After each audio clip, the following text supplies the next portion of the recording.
সুপ্রিয় সুধী, আপনারা দেখতে পাচ্ছেন আমি এখন যে বটতলায় দাঁড়িয়ে আছি এটি আমাদের বিদ্রোহী কবি কাজী নজরুল ইসলামের স্মৃতি বিজড়িত সেই বট গাছ। আমি সেই বটতলাতে এখানে দাঁড়িয়ে আছি, আপনারা দেখতে পাচ্ছেন। এই বটতলাতেই বসেই আমাদের বিদ্রোহী কবি কাজী নজরুল ইসলাম বাঁশি বাজাতে গান রচনা করেছেন। এই সেই স্মৃতি বিজড়িত ঐতিহাসিক বট গাছটি আপনারা দেখতে পাচ্ছেন। এটি আমাদের ত্রিশাল বিশ্ববিদ্যালয়ের পাশে অবস্থিত একটি বট গাছ। বট গাছটি এখনো রয়েছে। এই বট গাছটি কবিরবীন্দ্র বিশ্ববিদ্যালয়ের পাশে অবস্থিত, আপনারা দেখতে পাচ্ছেন।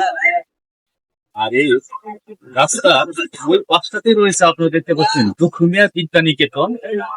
আপনারা দেখতে পাচ্ছেন রাস্তার ওই পাশটাতে সেই দুখুমিয়া বিদ্যা নিকেতন বিদ্যালয়টি অবস্থিত, আপনারা দেখতে পাচ্ছেন, যা আমাদের বিদ্যালয় কাজী নজরুল ইসলামের নামে নামকরণ করা।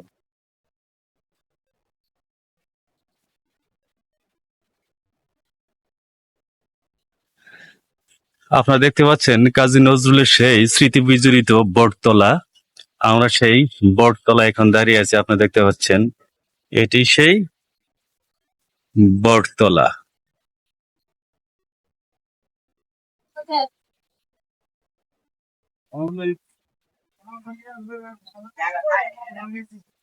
হইতে পারে এইটাই।